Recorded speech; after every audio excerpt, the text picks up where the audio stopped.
When you are in this vortex of creation, you are living as you've intended to be. So we want to show you how to get in, and we want to show you how to sustain being there as long as you can. In other words, once you get in, we want you to milk it and stay in, because the longer you are in there, the more of what you've been asking for can be revealed and received by you. But we do not want to give you the impression that it is your job to always and only be in the vortex. If that were your intention, you would have remained dead like us. If that were your intention, you would have remained only this pure positive energy that's always in the vortex. But you came forth with the intention of sometimes stepping out of the vortex into the contrast to know what you don't want so that you can know what you do want. You just did not one of you, ever intend to make a lifetime career of being out of the vortex. You didn't plan on making it a career to be in the step one phase. And step one is ask. And contrast induces the asking. What you did plan was to step out into the real world long enough to see the contrasting elements of it in order to decipher what you want, in order to give birth to what you want. But you intended, every one of you, to then, once you have decided what you want, to then give your undivided attention to what you want. And undivided takes on a whole new meaning here today, doesn't it? Your undivided attention, meaning your attention undivided or same as the attention that the source within you is giving.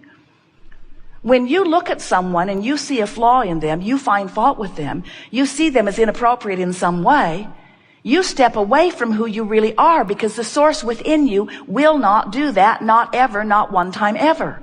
Every particle of negative emotion that you feel is because you have found a vibrational stance or attitude or opinion or mood or belief, an active vibration, that's all that stuff is, an active vibration that disagrees with the active vibration of the source within you. So, I'm not enough always disagrees because source knows who you are. You're not enough always disagrees because source knows who you are. You are bad, you are wrong, you are inappropriate always causes a distortion or a separation between you and you, because source is not making those judgments.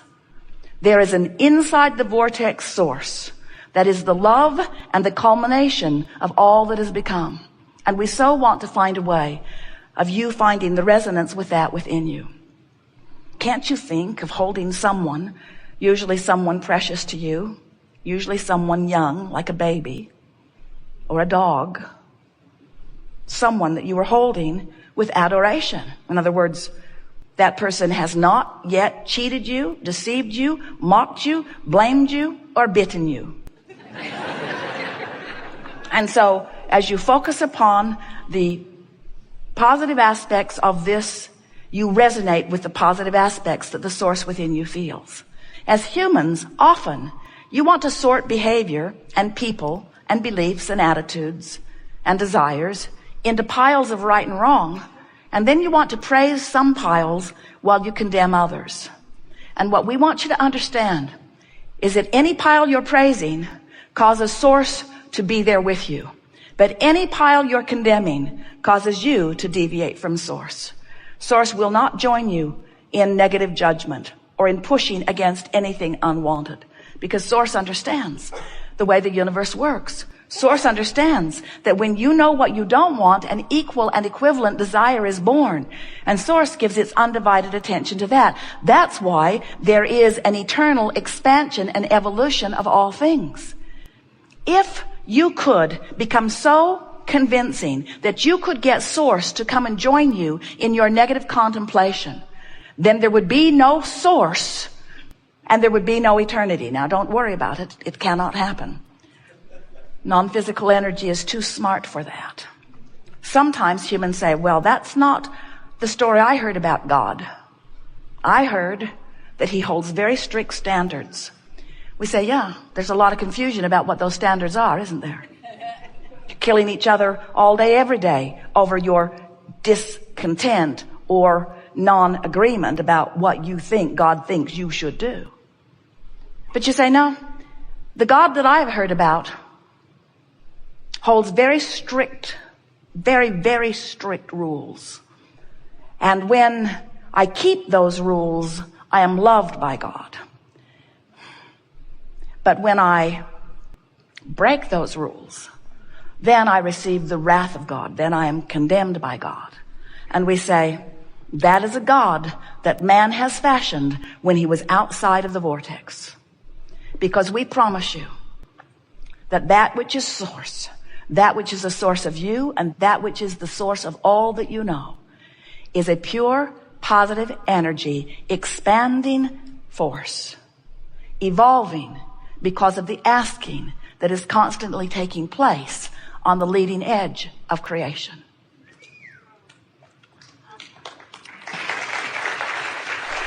It's a wonderful thing to realize who you are. And you know, you can figure it out personally. You don't have to take anybody else's word for it. Just get out there and do your own personal testing of who you are and who God is. Put this conversation that we've given you here to your own personal laboratory test. Find someone and focus upon the positive aspects of that person and maintain your attention to that until you feel the swelling and the fulfilling and the becoming of that broader energy. Feel what it feels like when the energy that creates worlds flows with agreement through you toward your object of attention. And then find something that you think is unjust. Find something that you think is inappropriate. Poke at it with a stick. Focus on it for a while. Bring yourself to a place of discontent and anger and frustration. Get into an attitude of real wrongdoing about it. And feel the emptiness of your being that is what is expressed through the negative emotions that you call depression or fear or anger or resentment or rebellion. Feel that emotion and ask yourself, does this feel like I'm filled up with the energy of source? Or have I managed to empty myself out by choosing something so contrary to that which source is that I've pinched myself off temporarily from that energy stream? So when you become acquainted consciously and deliberately with the guidance system that you are born with, when you start paying attention to the vibrational frequencies of harmony and allowing and alignment and blending, or of resistance and discord, when you start paying attention to the way you feel, you'll know whether you're in tune with who you are or not. Now here's the most important part of all of this, because some of you are hearing us in this context. You've come this far with us. You say, all right, Abraham, I accept that source exists, and I accept that I exist, and I can sort of kind of get it, that I can feel when I'm in sync with the love of source and when I'm not. And we say, but the story is bigger still.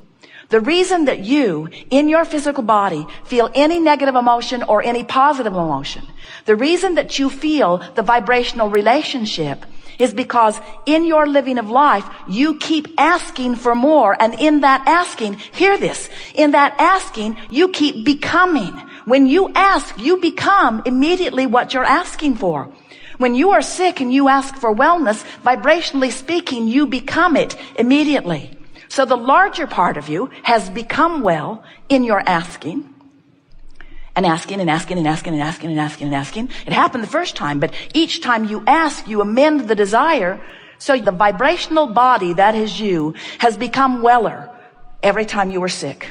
The vibrational beingness of you became more prosperous every time you felt not enough of something that you wanted or needed.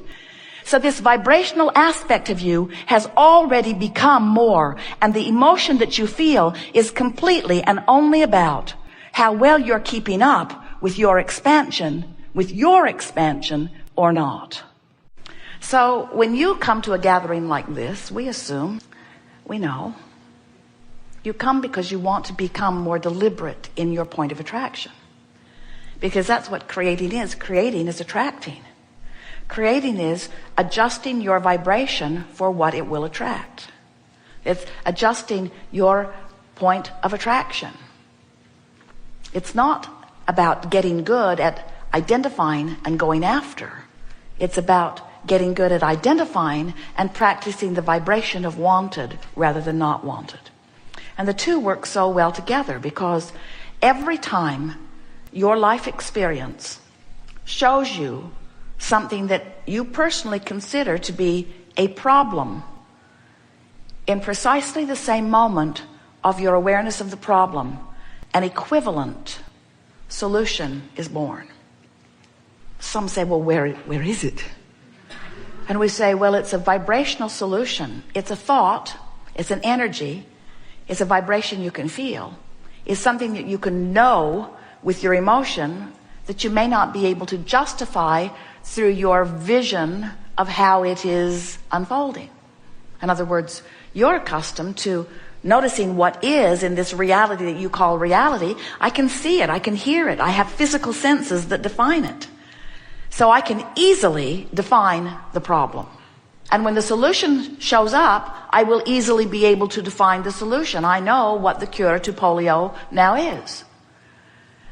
But what we want you to understand is that there is a solution that precedes all manifestation that is, as far as we are concerned, as we stand over here in your vortex of creation, in your vibrational reality, there is a solution that is already here. And while you can't see it, you can know it. So what we are suggesting to you is that if you could just ratchet back a little bit your need to see your solutions, and you could be willing to look forward with your emotions to feel the solutions. I know the solution is there. So we've been playing with this for a while. We've been talking about this vortex of creation. And we've been telling you that when you have negative emotion, you're not in the vortex. And when you feel positive emotion, you are in the vortex. In other words, the better you feel, the more you are in vibrational sync with who you really are. So Esther's really been thinking about this every spare moment. She's been thinking about, Abraham says that this vortex of creation, where they stand and where the larger part of me is and where everything I want is, Abraham says that is present tense for them.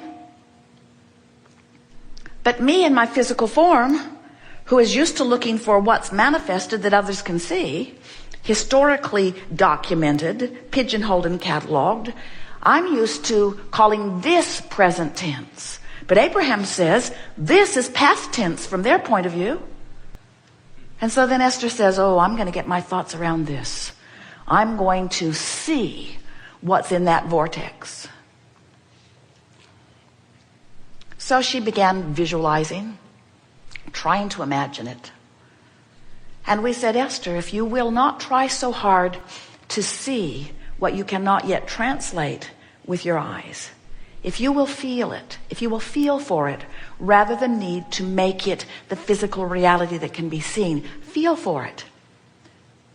So how does that translate? Well, feel for the well-being of your physical body rather than the visual. That's all right. If you can see the visual, good for you. But if when you reach for the visual, you see what is, it's not helpful. We have enjoyed this interaction immensely. It's interesting because now we've spent some time in the vortex and you've witnessed several people in perfect alignment with that which is their vortex. Do you feel a diffusion of anything that has been troubling in your experience? Does it feel to you as if the problems that are responsible for the creation of this vortex have now served their purpose and now you're ready to give your undivided attention to what's in the vortex? Do you think that we could just stay in the vibrational patterning that you have all achieved? Do you think that we could stay here and sustain life experience just by talking about life from inside the vortex? Then you'd be wrong. It's a trick question. What we want you to reach for is, can you feel a sense of poignancy that comes from both sides of the equation? In other words, can't you feel that after a while, this vortex, good as it is, and as much as you feel it, needs a little beefing up? And aren't you sort of willing to maybe leave the vortex long enough to find another question to which you seek an answer?